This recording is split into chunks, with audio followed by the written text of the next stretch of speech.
টাক্কা নদীর মাছ গো, ভাজা খেলে সেরকম মজা লাগবে। কড়া করে গরম ভাত।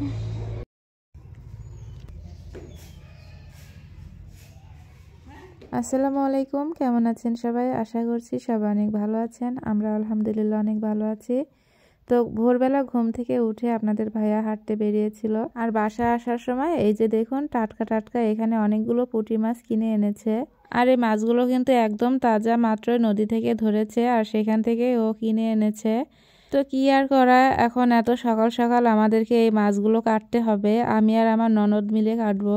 আর এমনিতেও এই মাছগুলো আমাদের খুবই দরকার ছিল, কারণ আপনাদের ভাইয়া মালয়েশিয়া নিয়ে যাবে। ও এই পুঁটি মাছের শুটকিটা অনেক পছন্দ করে। তাছাড়া ওরা যারা একসঙ্গে মালয়েশিয়া থাকে, ওনারাও বারবার ফোন করে বলছিল পুঁটি মাছের শুটকি নিয়ে যাওয়ার জন্য।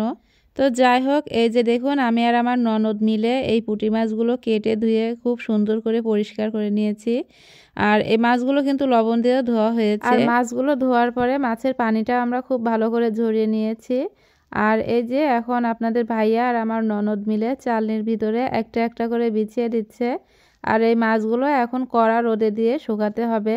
আর গতকালকেও কিন্তু অনেকগুলো মাছ এনেছিল, তো সেগুলো একটা রোদে দেওয়ার পরে আবার ফ্রিজে রেখে দিয়েছিল। আর ফ্রিজে রাখার কারণটা হচ্ছে মাছটা যাতে ভালো থাকে, যেন পচে না যায়।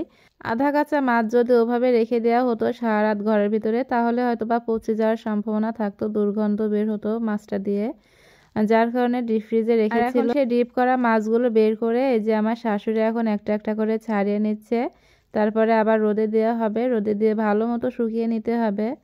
আর এইগুলো হচ্ছে আজকের মাছ, এগুলো এখন রোদে দিচ্ছে আপনাদের ভাইয়া। আর এখান থেকে এখন আপনাদের ভাইয়া কিছু বড় বড় পুঁটি মাছ বেছে রাখছে, কারণ ও পুঁটি মাছ ভাজা খেতে অনেক পছন্দ করে। যার কারণে ও এখন বড় বড় দেখে কিছু পুঁটি মাছ বেছে রাখছে।